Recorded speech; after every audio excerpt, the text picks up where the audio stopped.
성탄절 하면 어떤 이미지가 떠오르십니까?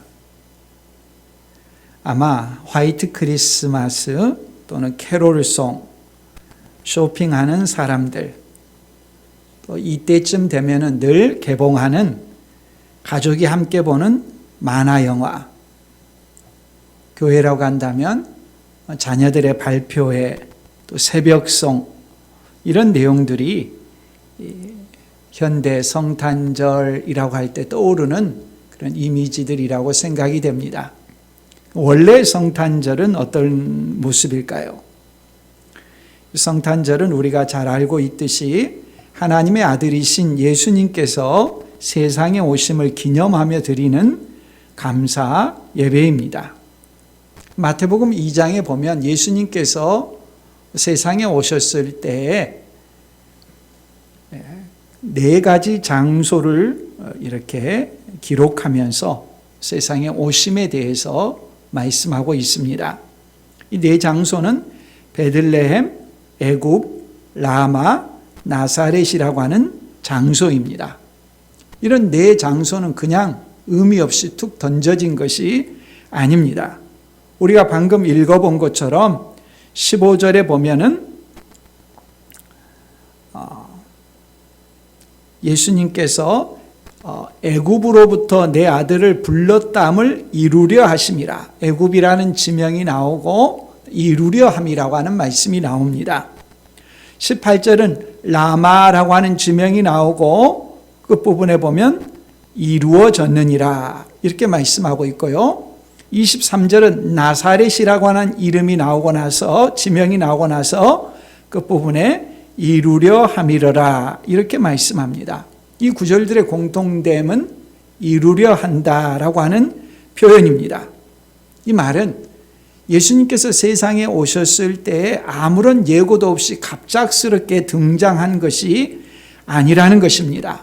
오래전부터 하나님 아버지께서 우리에게 구원자를 보내주시겠다 약속하셨고 그 약속한 내용을 그대로 성취했다는 것을 알려주는 것입니다. 하나님께서 보내주신 분이라는 것을 그 신원을 확인할 수 있도록 여러 가지 장치를 통해서 거듭해서 인증하는 것입니다. 현대도 그 마찬가지지 않습니까? 누군가가 자기가 살던 집을 팔겠다고 그렇게 내어놓으면은 구매자가 와가지고 덜컥 돈을 주고 거래가 이루어지는 것이 아닙니다. 그 집을 내놓겠다는 사람이 실질적으로 그 집의 주인인가 하는 것을 부동산 등기라든지 여러 경로를 통해서 확인해야 되는 것입니다. 은행에서 돈을 찾을 때도 마찬가지죠. 정말 주인이 맞는가 인증을 해야 합니다. 하나님께서 보내신 구원자, 우리를 구원하실 구원자, 그분이 맞는가 하는 것을 우리가 확인할 수 있도록 여러 가지 인증 장치를 구약 성경을 통해서 말씀하셨는데 그것을 마태복음 2장에서는 특별히 장소적인 관점에서 성취되었다. 그분은 정말 하나님께서 보내시겠다고 약속하신 구원자가 맞다. 이렇게 점검하게 하신 것입니다. 오늘 우리가 이 네 곳의 지명을 통해 약속과 약속의 성취의 관계를 살펴보려고 합니다. 첫 번째 지명은 베들레헴입니다. 1절에 보면 헤로드 왕 때에 예수께서 유대 베들레헴에서 나시매라고 합니다. 예수님이 탄생하신 곳은 베들레헴입니다. 원래 아기 예수를 낳은 동정녀 마리아는 나사렛에서 살고 있었는데 어떻게 해서 베들레헴에서 예수님이 태어나게 되었느냐? 그 이유를 누가복음 2장에 보면은 이렇게 설명합니다. 누가복음 2장 4, 5절에 요셉도 다윗의 집 족속이므로 갈릴리 나사렛 동네에서 유대를 향하여 베들레헴이라 하는 다윗의 동네로 그 약혼한 마리아와 함께 호적하러 올라가니 마리아가 이미 잉태하였더라. 나라에서 호적을 하라고 이렇게 명을 내리니까 그 명대로 호적을 하기 위해서 요셉이 자기 조상들이 살았던 베들레헴으로 가야 했습니다. 요셉이 약혼한 상태이기 때문에 마리아도 함께 데리고 베들레헴에 가게 되었다라고 말합니다. 하나님께서는 아기 예수의 베들레헴 시골 마을에서 태어난 일이 아무에게도 알려지지 않은 채 진행되도록 하지 않으셨습니다. 별을 관찰하던 동방 박사들이 특별한 별을 보고 주목하게 하셨습니다. 요즘도 그렇지 않습니까? 보통 사람은 별들의 운행에 대해서 잘 모릅니다. 물론 옛날은 훨씬 지금보다도 더 대기에 먼지가 없어서 별을 더 잘 보고 관찰할 수 있었지만 지금 같은 때 사람들은 잘 모릅니다. 천문학자들은 별들을 관찰하면서 이번에 무슨 별이 지구 가까이 오게 된다, 몇 년 만에 한 번 있는 현상이다, 이런 것들을 말해줍니다. 동방박사들이 보니까 예전에 없던 놀라운 별이 출현한 것입니다. 그 출현한 별을 보고서 하나님께서 주목하게 하신 것이죠. 그 별을 따라 동방박사들이 오게 되는데 어디까지 오게 되느냐? 예루살렘에 이르게 된 것입니다. 동방박사들은 당연히 수도인 예루살렘에서 왕이 났을 것이다, 이렇게 생각했을 수도 있겠고요. 또 성경에 보면 별이 동방박사들을 인도하다가 예루살렘에 멈췄다고 합니다. 그래서 예루살렘으로 온 것일 수도 있습니다. 이 동방박사들은 헤롯 대왕을 찾아가서 물었습니다. 2절에 유대인으로 왕으로 나신 이가 어디 계시냐? 우리가 동방에서 그의 별을 보고 그에게 경배하러 왔노라 하니.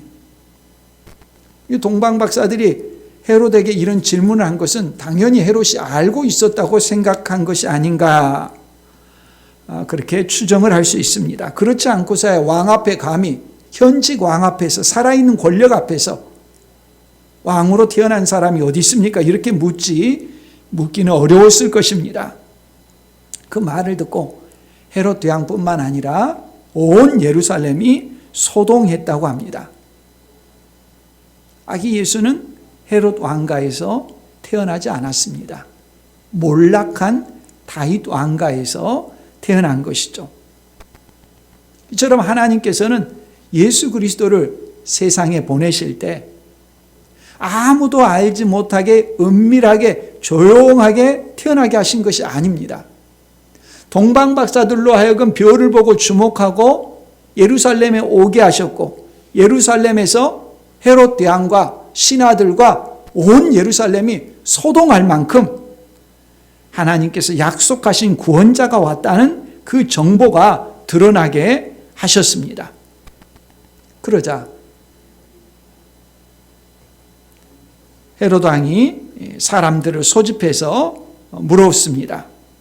그리스도가 어디서 나겠느냐?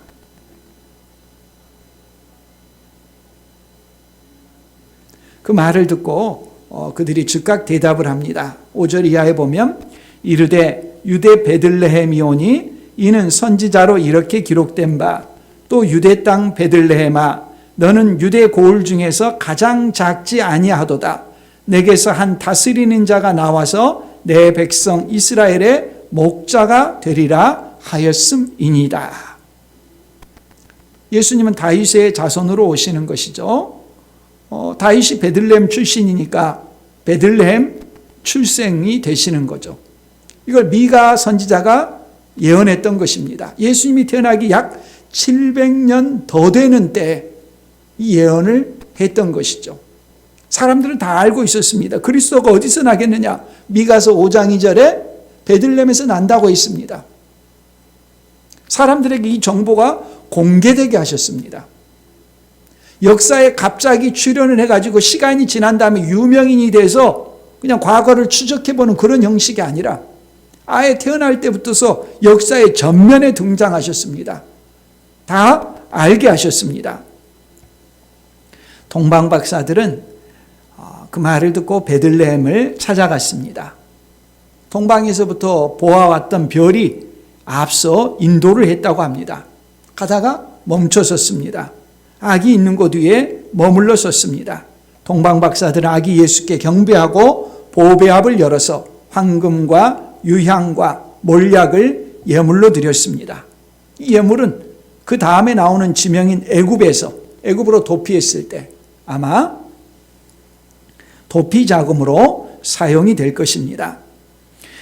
오늘 이 첫 번째 지명인 베들레헴에서 우리가 볼 수 있는 것은 아기 예수의 베들레헴 출생은 평상시 같으면 일어나지 않을 일이었습니다.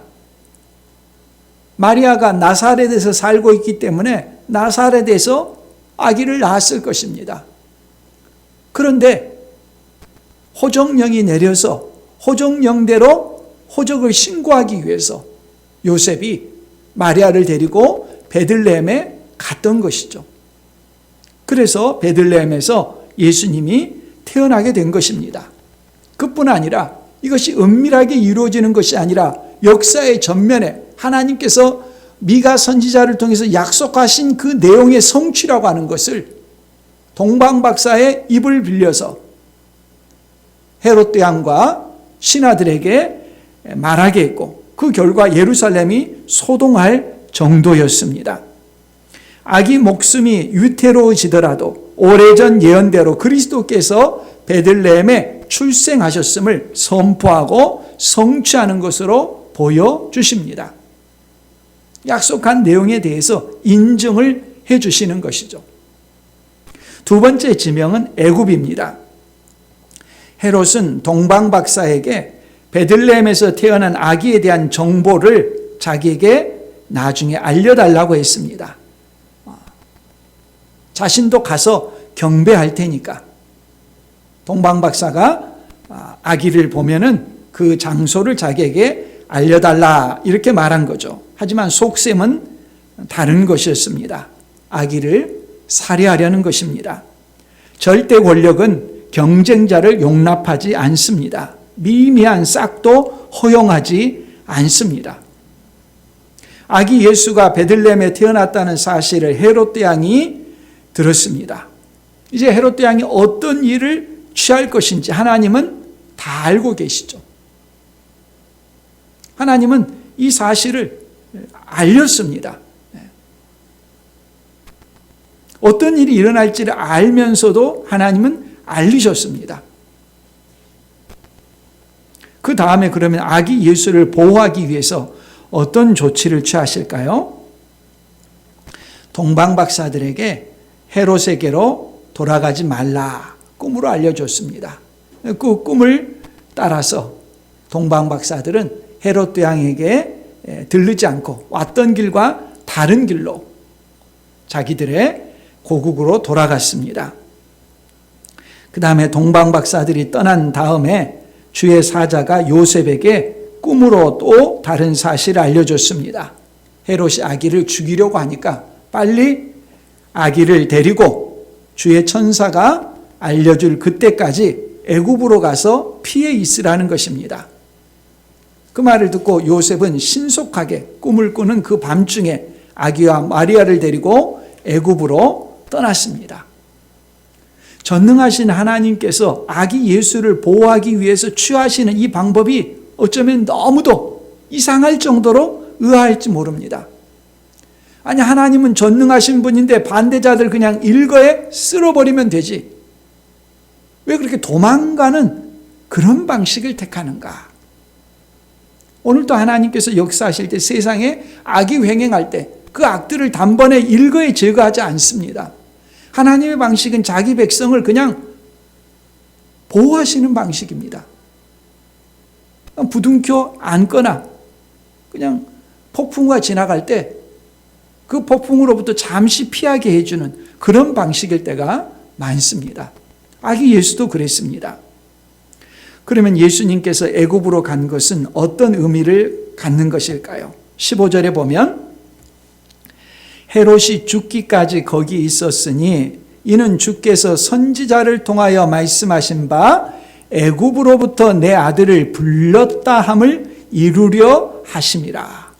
애굽으로부터 내 아들을 불렀다 함을 이루기 위해서 예수님께서 애굽으로 피신한 것이다. 이렇게 말합니다. 이 말씀은 호세아서 11장 1절에 나오는 말씀의 성취입니다.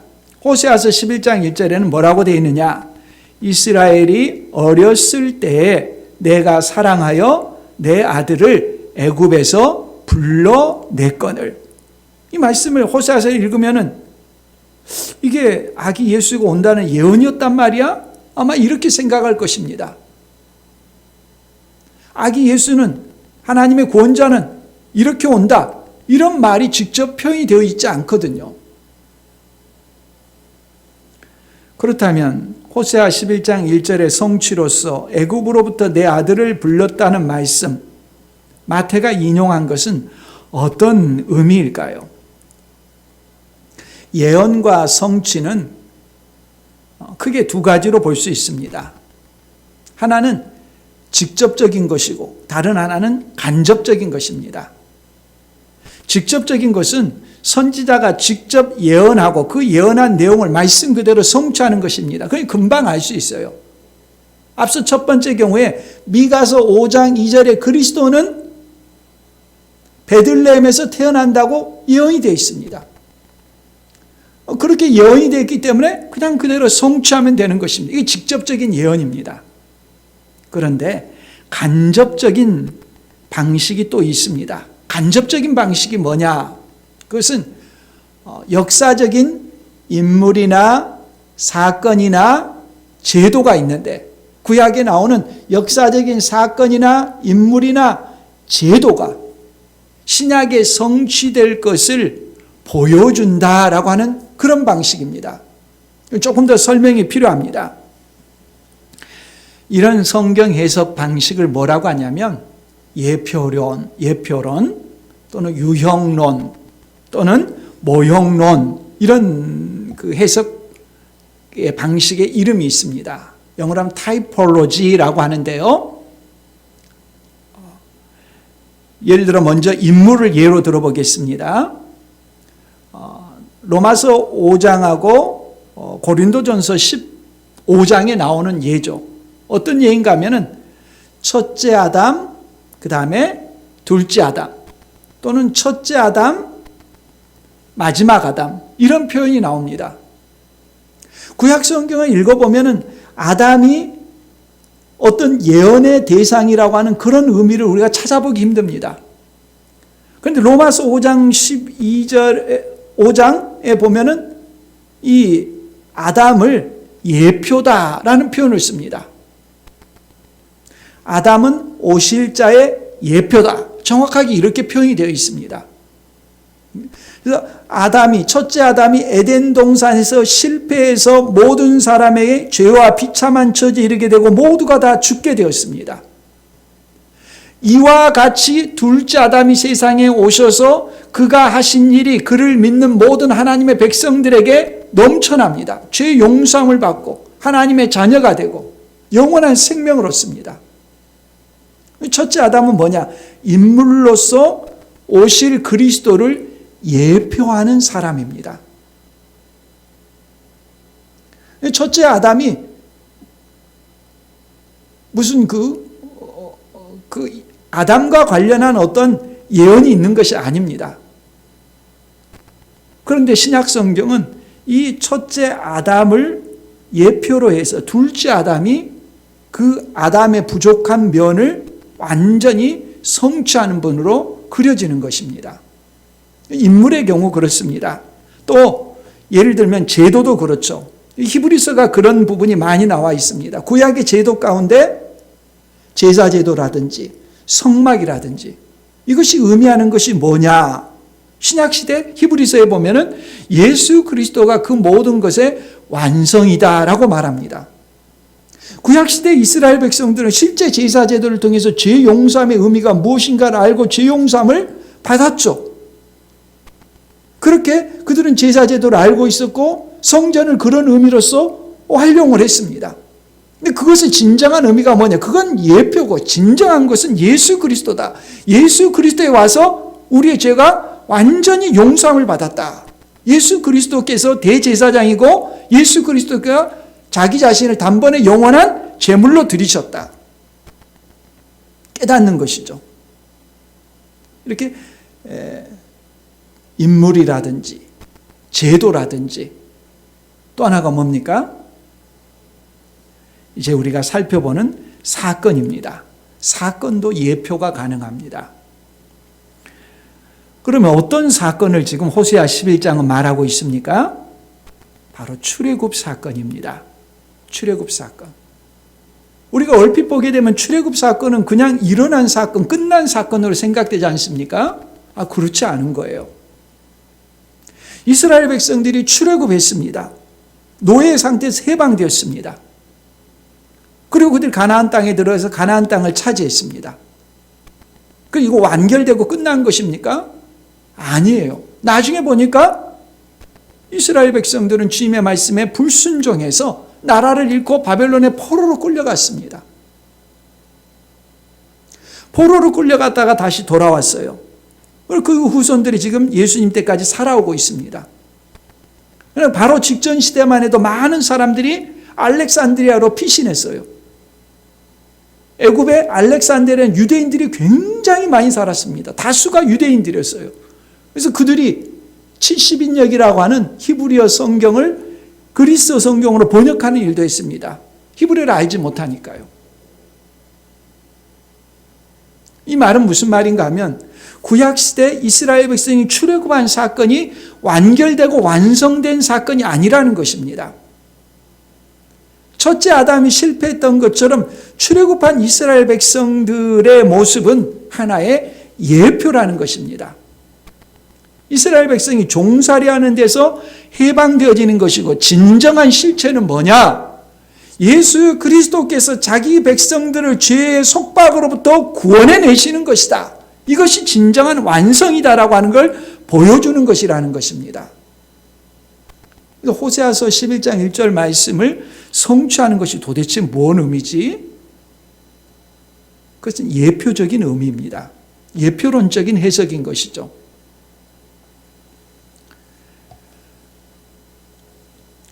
진정한 출애굽이 예수님을 통해서 성취되었다는 것입니다.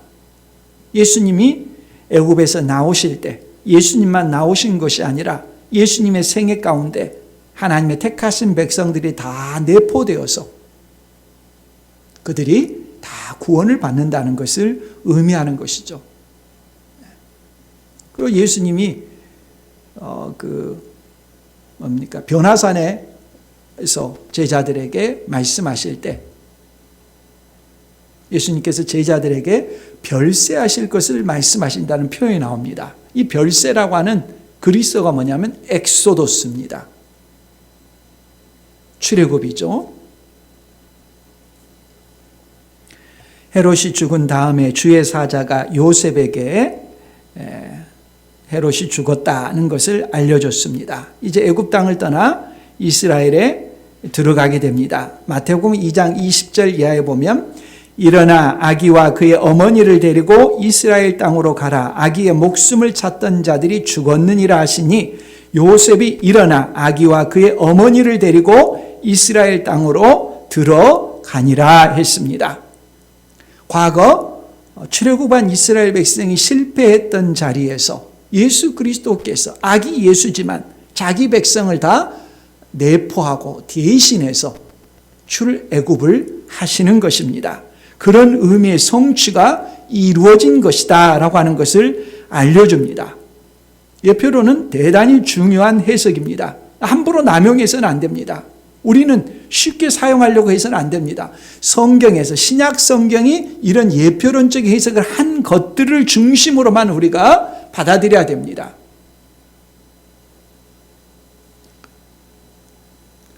겉으로 보기에는 헤롯의 잔인한 학살을 피해 애굽으로 도피한 것처럼 보이지만 이것이 진정한 의미는 호세아 선지자가 예언했던 내용의 성취가 예수님을 통해서 이루어지는 것입니다.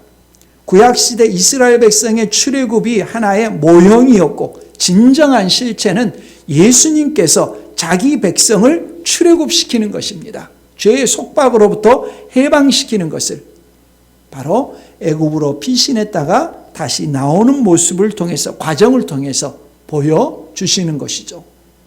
애굽이라는 두 번째 지명이고요. 세 번째는 라마입니다. 동방박사들이 헤롯 왕에게 다시 오지 않자 헤롯 왕은 동방박사들이 자신을 속였다는 사실을 알았습니다. 사람을 보내가지고 베들레헴과 그 모든 지경에 있는 산의 아이들을 2살 아래로 다 죽였습니다. 물론 헤롯이 자행한 일이지만 마귀가 그를 충동했겠죠. 이게 영적인 전투입니다. 결심하고 하나님의 말씀대로 우리가 순종하고자 하면 전에 없던 강력한 반대나 유혹이 밀려드는 것을 우리가 여러 번 경험했을 것입니다. 헤롯의 그 권력욕을 이용해서 마귀가 충동해서 베들레헴에 있는 2살 이하의 그 주변에 있는 아이들까지 다 살해했죠. 헤롯이 이렇게 베들레헴과 인근의 2살 이하의 아이들을 학살한 사건에 대해서 2장 17, 18절 말씀에 보면 이에 선지자 예레미야를 통하여 말씀하신 바 라마에서 슬퍼하며 크게 통곡하는 소리가 들리니 라헬이 그 자식을 위하여 애곡하는 것이라. 그가 자식이 없으므로 위로받기를 거절하였도다 함이 이루어졌느니라. 이 내용이 성취된 것이라고 말씀합니다. 라헬과 라마를 잠깐 설명을 해야겠는데요. 라헬은 야곱의 부인이죠. 야곱과의 사이에서 아들을 2명 낳았습니다. 누가 누굽니까? 요셉과 베냐민입니다. 요셉은 또 2 아들이 있는데 므낫세와 에브라임입니다. 요셉의 2 아들은 북이스라엘, 나중에 이스라엘이 남북으로 갈라졌을 때 요셉은 북이스라엘에 속합니다. 라헬의 또 다른 아들인 베냐민은 남유다에 속합니다. 그러니까 라헬의 두 아들은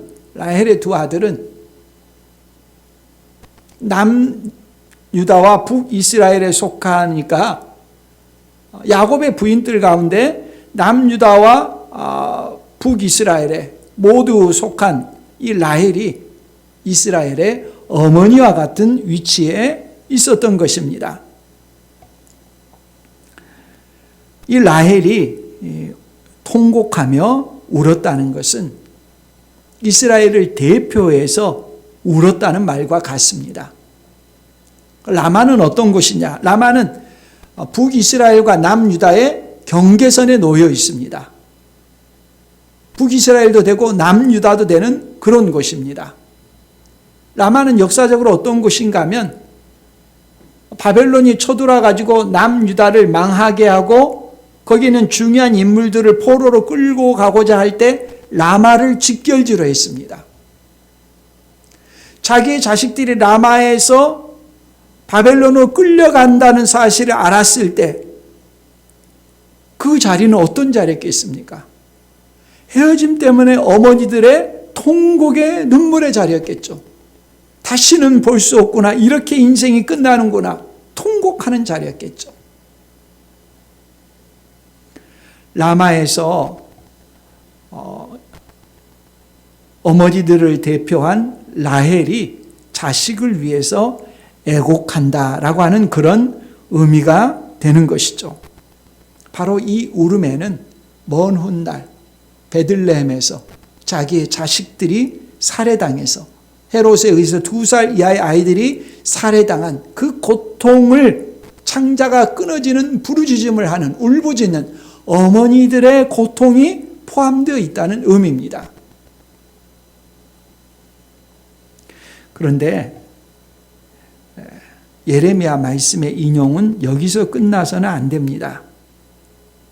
예레미야 말씀이 인용된 것은 예레미야 31장 15절 한 절 말씀인데 거기에 이어서 나오는 말씀이 무엇인가 하는 것을 주목해야 합니다. 그 다음 절과 그 다음 절, 예레미야 31장 16, 17절 말씀에 보면 여호와께서 이와 같이 말씀하시니라. 내 울음소리와 내 눈물을 멈추어라. 내 일에 싹쓸 받을 것인즉 그들이 그의 대적의 땅에서 돌아오리라. 여호와의 말씀이니라. 너의 장래에 소망이 있을 것이라. 너의 자녀가 자기들의 지경으로 돌아오리라. 여호와의 말씀이니라. 라마에서 통곡하는 그 어머니들에게 울지 말라고, 너희들에게 소망이 있다고, 너희 자식이 돌아온다고 꿈을 심어주고 희망을 심어주는 말씀을 합니다. 그 예언 언제 성취된다는 겁니까? 예수 그리스도에게서 성취된다는 말씀입니다. 라마에서 통곡하며 흘리는 눈물을 예수님께서 닦아주시는 것입니다. 자식을 잃고 울부짖는 고통의 아픔을 씻어주기 위해서 예수님께서 오신 것이다 라고 하는 말씀이죠. 세상의 모든 울부짖는 고통하는 어머니들, 사람들, 그 모든 사람들의 아픔을 예수님께서 해결해 주기 위해서 세상에 오신 것이다. 죄 문제를 해결하기 위해서 오신 것이라는 것을 말씀합니다. 네 번째는 나사렛입니다. 주의 천사는 헤롯이 죽었다는 사실을 요셉에게 알려주고 이제 이스라엘로 돌아가도 좋다고 했습니다. 자, 요셉이 아기를 데리고 이제 이스라엘 땅으로 오는데 어디로 가야 될까요? 장소를 택해야 되지 않습니까? 요셉은 천사로부터 들었습니다. 이 아기는 보통 아기가 아니라 처녀가 잉태한 아기로서 성령께서 태어나게 하신 하나님의 아들이다. 그렇다면 요셉은 어떤 생각을 해야 됩니까? 이 아이를 얼마나 우리가 잘 키워야 될까? 거룩한 부담감이 있을 것입니다. 맹모 삼천지교처럼 어떻게 하면 자식 교육을 잘 시킬 수 있을까? 그런 생각을 하겠죠. 놀랍게도 하나님께서는 이 아기를 어디로 데려가게 하시느냐? 예루살렘이 아니라 나사렛으로 데려가게 하셨습니다. 예수님을 나사렛 사람으로 그렇게 나사렛 예수 그렇게 우리가 칭하자기도 하지 않습니까? 그런데 이렇게 예수님이 나사렛에서 커가는 것에 대해서 23절에 보면 나사렛이란 동네에 가서 사니 이는 선지자로 하신 말씀에 나사렛 사람이라 칭하리라 하심을 이루려 함이로라 이렇게 했습니다. 선지자로 하신 말씀에 나사렛 사람이라 칭하리라 하셨다고? 그 성경 어디에 나오지? 구약 성경을 계속해서 샅샅이 읽어봐도 그런 표현이 나오지 않아요. 굉장히 당혹스럽죠. 왜 그러지? 분명히 마태에는 나사렛 사람이라고 선지자가 칭했다고 했는데 구약 성경에 나오지 않네? 어떻게 된 걸까? 가능한 해석을 이렇게 우리가 해볼 수 있습니다. 첫 번째는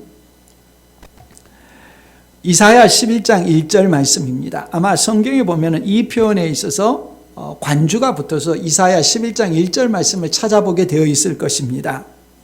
이사야 11장 1절 말씀에 보면 이새의 줄기에서 한 싹이 나며 그 뿌리에서 한 가지가 결실할 것이요 라고 했습니다. 이새는 누굽니까? 다윗의 조상이죠. 그러니까 거기 보면은 그 뿌리에서 한 가지가 나서 결실할 것이라고 했는데 이 가지라고 하는 표현이 히브리어로 네체르입니다. 네체르라는 말하고 나사렛하고 비슷하니까 이 말씀이 본문의 근거 구절이다라고 말하는데 조금 고개를 갸웃거리게 되겠죠. 나사렛과 네체르는 좀 아닌 것 아닌가 이런 생각이 들 겁니다. 그런 비슷한 해석이 또 하나 뭐냐면은 나시린이라고 하는 표현에서 나사렛이라는 말을 찾는 해석입니다. 비슷한 말을 찾는 방식이죠.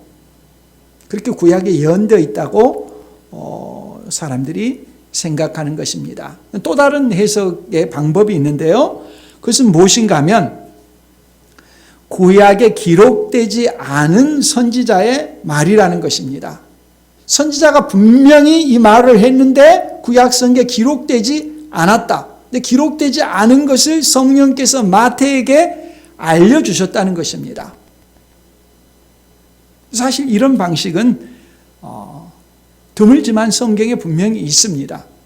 예를 들어 사도행전 20장 35절에 보면 이런 표현이 나옵니다. 사도 바울이 에베소 교회에 있는 장로들을 불러다가 하는 말입니다. 뭐라고 했냐면 범사에 여러분에게 모본을 보여준 바와 같이 수고하여 약한 사람들을 돕고 또 주 예수께서 친히 말씀하신 바 주는 것이 받는 것보다 복이 있다 하심을 기억하여야 할지니라. 주는 것이 받는 것보다 복이 있다. 주 예수께서 친히 말씀하셨대요. 그럼 사복음서를 다 뒤져보십시오. 이 말씀이 나옵니까? 없어요. 아니, 사복음서에는 나오지 않는데 어떻게 이 말을 했다고 하지? 그렇게 말씀하셨다는 것을 바울에게 알려주셨으니까 그것을 이렇게 기록으로 남긴 것이겠죠. 기록에는 남겨져 있지 않지만 알게 해주신 말씀인 그 성경의 저자의 독특한 지혜에서 하나님께서 알게 해주신 것이다. 그런 의미로 우리가 받아들일 수도 있습니다. 분명히 구약 성경에는 정확하게 이 본문과 상응하는 내용은 없지만 그런 내용들이 구약에 예언되어 있다고 말씀합니다. 근데 사실 정말 중요한 것은 기록되어 있지 않다는 것이 오히려 저는 더 중요하다고 생각합니다.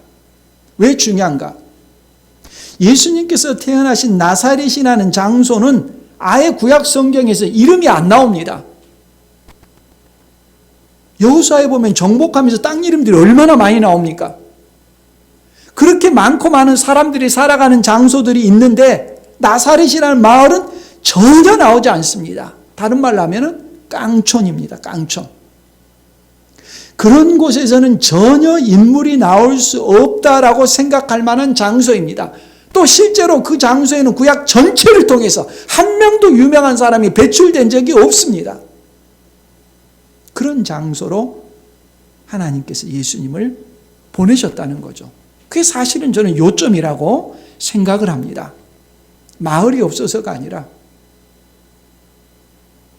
그런 곳에서는 교육기관도 없고 교육을 받을 수도 없고 그냥 보잘것없이 태어났다가 살다가 죽는 그런 곳입니다. 예수님이 나사렛 출신이라고 하니까 요한복음 1장에 나다나엘이 나사렛에서 무슨 선한 것이 나올 수 있겠냐 그렇게 말했지 않습니까?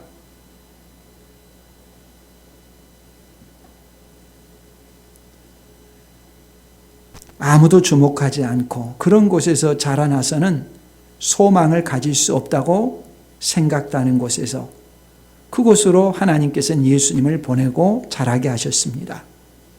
나사렛에서 성장했다는 사실 자체가 중요한 메시지입니다. 아무런 교육을 받지 못하고 사람들이 전혀 알아주지 않는 형편과 처지에 있다 하더라도 그러한 사람을 예수님께서 대표하신다는 의미인 것입니다.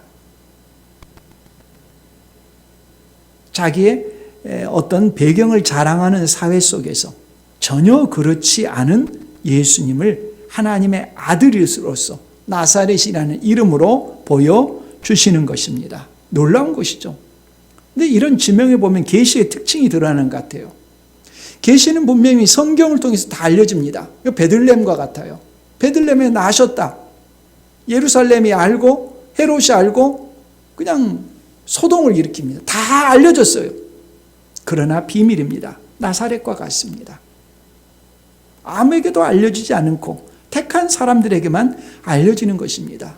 계시가 드러났는데 택한 백성만 아는 것입니다. 베들레헴과 나사렛의 관계가 그와 같은 것이죠. 이처럼 예수님의 탄생과 관련한 네 장소의 예언과 성취는 예수님이 갑작스럽게 출현한 것이 아니고 나중에 유명한 다음에 과거를 그냥 꿰맞춘 것이 아니고 오래전부터 하나님 아버지께서 약속하신 그 내용을 탄생부터서 정확하게 다 성취하셨다고 하는 것을 우리에게 알려주는 것입니다. 인증하는 것이죠. 베들레헴은 마리아가 가지 않았을 곳인데 요셉과 마리아가 약혼했기에 호정령에 따라 가게 되었습니다. 하나님은 역사의 주관자이십니다. 애굽도 그렇습니다. 노예의 속박에서 해방되어 자유를 얻게 되는 출애굽의 기적은 이스라엘 역사에서 나라의 패망과 바벨론 포로라고 하는 실패로 나타났습니다. 그러나 아기 예수가 헤롯의 박해를 피해 애굽으로 도망간 것 같았는데 사실은 하나님의 백성들을 내포하고 대표해서 출애굽하심으로써 하실 일들을 보여주시는 것입니다. 라마는 헤롯 대왕의 대학살과 같은 일로 가슴이 찢어지는 사람들을 아시고 그들을 위로하기 위해서 예수님께서 세상에 오시고 그 눈물을 닦아주실 분이라는 것을 알려주십니다. 나사렛은 아무도 주목하지 않는 그런 곳에서는 성장해서 큰 인물이 될 수 없다고 말하는 그런 밑바닥으로 오셔서 아무런 배경도 없는 사람들을 자기 백성으로 부르시고 하나님 나라를 만들어 가시는 것을 보여주십니다. 예수님께서 세상에 오시는 이 방식, 우리의 구원자 되심을 약속과 성취라는 방식으로 분명하게 보여주십니다. 하나님은 빈틈없이 역사를 이끌어 가시고 다스리는 분이라는 것을 예수님의 출생을 통해서 우리가 확인할 수 있습니다. 코로나19의 상황에서도 언제 어떤 일이 돌발할지 알 수 없지만 우리가 확실하게 믿어야 될 것은 무엇입니까? 하나님은 나를 알고 계시고 우리를 알고 계시고 우리를 다스리신다는 것입니다. 두려움 가운데 사는 것이 아니라 하나님을 믿는 마음으로 신뢰하는 마음으로 하나님께서 역사의 주관자가 되시고 내 삶을 이끌어 가시는 분이라는 것을 분명히 기억하고 임마누엘 하나님의 임재 가운데 살아가는 우리 모두가 될 수 있기를 바랍니다.